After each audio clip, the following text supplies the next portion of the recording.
जेनोफेनस एक ऐसे कवि थे जो दार्शनिक सोच रखते थे और प्राचीन ग्रीस की अलग अलग जगहों पर रहे थे। उनका नाम खास तौर पर इस वजह से याद किया जाता है क्योंकि उन्होंने धर्म में इंसानों जैसी सोच को लेकर सवाल उठाए, ईश्वर के बारे में नया नजरिया दिया और यह बताया कि इंसान जो भी जानता है उसमें बहुत सी बातें सिर्फ अनुमान ही होती। कई बाद के लेखक उन्हें एक खास विचारधारा का शुरू करने वाला मानते हैं, लेकिन असल में जेनोफेनस के बारे में जो बातें बची हैं, वो उन्हें किसी एक दायरे में बांधना मुश्किल बनाती हैं। वे एक घुमक्कड़ कवि थे जो दूसरों के ईश्वर से जुड़ी कहानियों की आलोचना करते थे और ईश्वर की एक नई छवि पेश करते थे। इसके साथ ही वे इंसानी हालत को लेकर भी सोचते थे, सवाल करते थे और लोगों को समझाते थे कि भगवान की इज्जत करनी चाहिए और अपने शहर की भलाई के लिए मिलकर काम करना चाहिए। उनका जन्म कोलोफोन नाम की एक छोटी जगह में हुआ था और बाद में वे वहां से निकाले जाने के बाद दूसरी जगहों पर भी रहे। उन्होंने कई अलग अलग जगहों पर कविताएं लिखी, खुद ही उन्हें सुनाया और कई बार दूसरे कवियों की बातों की आलोचना की, खासकर जब बात भगवान के बारे में होती। कुछ लोगों ने लिखा है कि उन्होंने अपने बेटों को अपने हाथों से दफनाया, गुलाम बना दिए गए और फिर आजाद हुए। जेनोफेनस के हिसाब से वे 25 साल की उम्र से लेकर 67 साल तक इधर उधर घूमते रहे। उनकी कविताओं के बहुत सारे हिस्से अब भी मौजूद हैं, कुछ लंबी पंक्तियां हैं तो कुछ सिर्फ एक। उनकी कविताओं में समाज की बुराइयों पर भी कटाक्ष है और धर्म को लेकर भी सवाल किए गए हैं। कुछ कविताएं खास तौर पर शराब पीने की महफिलों के लिए लिखी गई थीं। उनके विचारों को बाद में कई अलग अलग लोगों ने अपनी बातों में जगह दी। जेनोफेनस के बारे में कहा जाता है कि उन्होंने कई तरह की कविताएं लिखी, जैसे महाकाव्य की छंद में, शोक गीत की छंद में और तंज भरी रचनाएं भी। जेनोफेनस ने ग्रीक समाज के आम धार्मिक विश्वासों पर सवाल उठाए। उन्होंने कहा कि होमर और हेसियड जैसे कवियों ने भगवानों को वैसे ही दोष दिए हैं जैसे चोरी, व्यभिचार और एक दूसरे को धोखा देना जैसे इंसानों के बीच होते हैं। उनके हिसाब से अगर भगवान अच्छे हैं तो उनमें ऐसी बुरी बातें नहीं हो सकती। उन्होंने यह भी कहा कि अलग अलग जगहों के लोग अपने भगवानों को अपनी तरह का मानते हैं। जैसे कोई कहता है उनके भगवान काले हैं, कोई कहता है उनके भगवान नीली आंखों और लाल बालों वाले हैं। उन्होंने मजाक में यह भी कहा कि अगर घोड़े और बैल चित्र बना सकते तो वो अपने भगवान को भी अपने जैसा ही बना देते। जेनोफेनस के मुताबिक इंसान भगवान के बारे में पूरी सच्चाई कभी नहीं जान सकता, लेकिन इतना तो कर ही सकता है कि ऐसी बातें न माने जो भगवान की असली महानता के खिलाफ जाती। उनका मानना था कि भगवान के बारे में सोचने और सम्मान करने का सही तरीका अपनाना चाहिए, न कि सिर्फ सुनी सुनाई या डर से बनाई गई बातों को मान लेना चाहिए। जेनोफेनस ने सबसे पहले ईश्वर की प्रकृति को लेकर गहराई से सोचने की कोशिश की थी। उन्होंने यह बताया कि भगवान सबसे बड़ा है, चाहे वह इंसानों के लिए हो या बाकी भगवानों के लिए, और वह किसी भी तरह से इंसानों जैसा नहीं। बहुत लोगों ने उनकी बातों को इस तरह समझा कि वह एक ही भगवान की बात कर रहे हैं, लेकिन उन्होंने कभी साफ तौर पर एक ही भगवान की बात नहीं की, बल्कि उन्होंने बस इतना कहा कि भगवान सबसे महान है। यह महानता किस चीज में है यह उन्होंने खुलकर नहीं बताया, लेकिन आमतौर पर इज्जत और ताकत ही मानी जाती है। उन्होंने यह भी कहा कि भगवान सब कुछ जानता है, सिर्फ सोच से ही सब चीजों को हिला सकता है और हमेशा एक ही हालत में रहता है। उन्होंने भगवान के बारे में जो बातें कही उनमें साफ तर्क या वजहें बताने वाले शब्द नहीं हैं, बस सीधे सीधे अनुभव की बातें। कुछ लोगों ने यह भी कहा है कि जेनोफेनस ने अपने सबसे बड़े भगवान को पूरे ब्रह्मांड या सारी चीजों से जोड़कर देखा, लेकिन उनकी अपनी बातों से यह पूरी तरह साफ नहीं होता। उन्होंने यह भी कहा कि सारी चीजें धरती से आती हैं और आखिर में सब कुछ धरती में मिल जाता है, और जो भी चीजें पैदा होती हैं वे मिट्टी और पानी से बनती। उनकी सोच में भगवान एक बहुत ताकतवर और शानदार शक्ति है जिसे हमें हमेशा इज्जत देनी चाहिए। जेनोफेनस ने समाज को लेकर भी कई बातें कही। उन्होंने शराब की महफिलों में होने वाले बर्ताव, इंसानी अच्छाई और बुरी आदतों पर ध्यान दिया। उन्हें इस बात की फिक्र थी कि लोग भगवान की इज्जत करें और अपने शहर की भलाई का भी ख्याल रखें। उन्होंने खेलों में जीतने वाले खिलाड़ियों को जरूरत से ज्यादा इज्जत देने की आलोचना की। कवियों की उन कहानियों को गलत बताया जिसमें भगवानों के बारे में गलत बातें कही गई थी और जिंदगी को सादगी से जीने की सलाह दी। उन्होंने दिखावे और फालतू की चीजों के पीछे भागने को भी गलत माना और यह बताया कि असली अहमियत अच्छे गुणों की है, न कि पैसे या ताकत की। उन्होंने इंसानी समझ को सीमित बताया और कहा कि हर इंसान की पसंद नापसंद भी अलग होती है। जैसे अगर भगवान ने शहद ना बनाया होता तो लोग सोचते कि अंजीर ही सबसे मीठा फल। उनकी बातें हमें यह समझाती हैं कि इंसान की सोच और समझ अपने अनुभव पर ही टिकी होती है और हर किसी को अपनी सीमाओं को जानना चाहिए। उनके ये विचार पुराने कवियों की परंपरा को आगे बढ़ाते हैं और साथ ही सोचने का एक नया तरीका भी देते हैं। जेनोफेनस ने विज्ञान में भी काफी दिलचस्पी दिखाई थी। उन्होंने यह समझने की कोशिश की कि सारी चीजों की शुरुआत कैसे हुई और किस चीज से हुई। उनके मुताबिक धरती और पानी ही सब कुछ बनाने वाले मुख्य तत्व हैं। उनका मानना था कि हर चीज या तो मिट्टी है या पानी है या फिर मिट्टी और पानी का मिला जुला रूप है। वे ये भी मानते थे कि समंदर में कई तरह की चीजों का मिश्रण होता है और चट्टानों की गुफाओं में भी पानी पाया जाता है। उन्होंने ये भी कहा कि आत्मा भी धरती और पानी से बनी होती है। जेनोफेनस ने धरती की गहराई, समंदर से बादल, हवा और बारिश कैसे बनती है, इंद्रधनुष का रंग, गुफाओं में पानी, पेड़ों और जानवरों के बारे में भी सोचा। वे ज्वालामुखी फटने जैसी घटनाओं में भी रुचि रखते थे। उनका मानना था कि कभी कभी पूरी धरती पर बाढ़ या सूखा आता है और यह भी कि समुद्री जीवों के कंकाल दूर दूर तक मिलते हैं, जिससे पता चलता है कि धरती पर पहले पानी रहा होगा। उन्होंने आसमान में होने वाली घटनाओं पर भी खूब ध्यान दिया।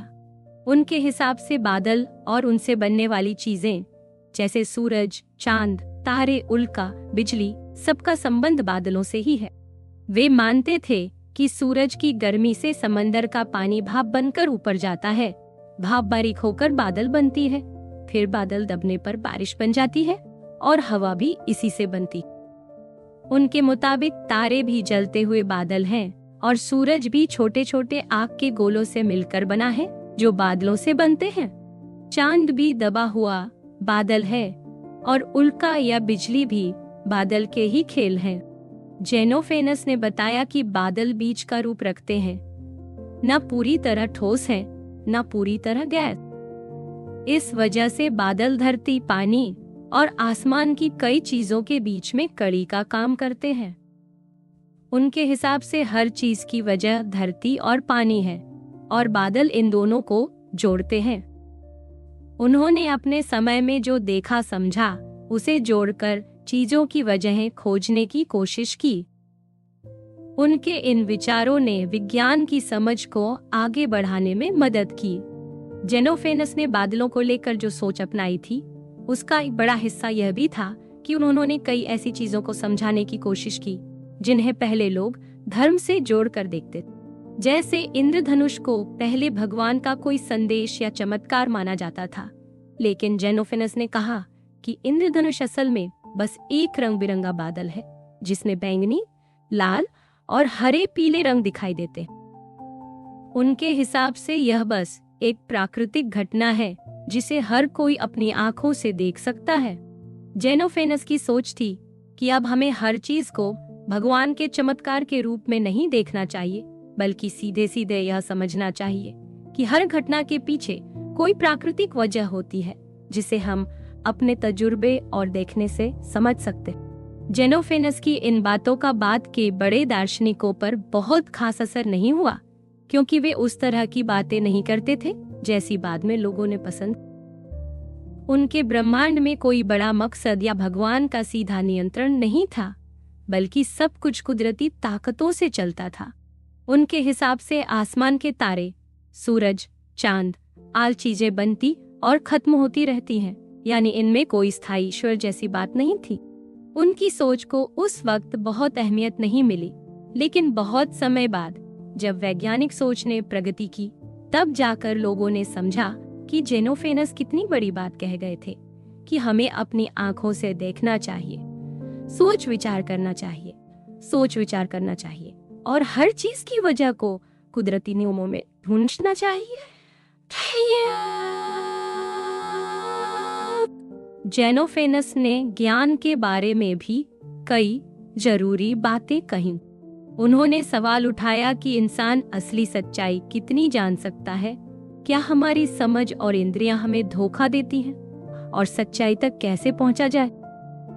कुछ लोगों ने कहा कि जेनोफेनस ने ज्ञान के लिए आंखों, कानों या बाकी इंद्रियों पर भरोसा नहीं किया, लेकिन उनके अपने शब्द बताते हैं कि उन्होंने देखने और महसूस करने की ताकत को जरूरी माना।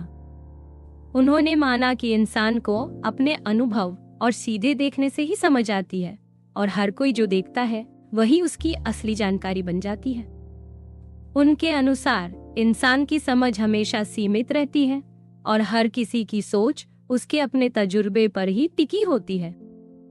उनके ये विचार बहुत साधारण लग सकते हैं, लेकिन इन्हीं बातों ने बाद में लोगों को और गहराई से सोचने के लिए प्रेरित किया। जेनोफेनस ने ज्ञान के बारे में अपनी सबसे लंबी बात में यह कहा कि कोई भी इंसान पूरी और बिल्कुल साफ साफ सच्चाई नहीं जान सकता, ना ही भगवानों के बारे में और ना ही बाकी सारी चीजों के बारे में।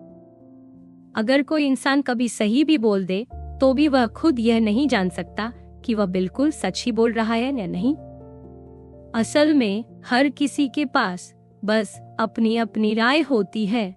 जेनोफेनस की सोच यह थी कि भगवान और सृष्टि जैसी बड़ी चीजों को इंसान अपनी आंखों से देख नहीं सकता, इसलिए उस पर पूरी तरह यकीन भी नहीं कर सकता। चाहे कोई कितना भी बड़ा ज्ञानी या भविष्यवक्ता हो, उसे भी सच्चाई की पूरी समझ नहीं हो सकती, बस वह अंदाजा ही लगा सकता है।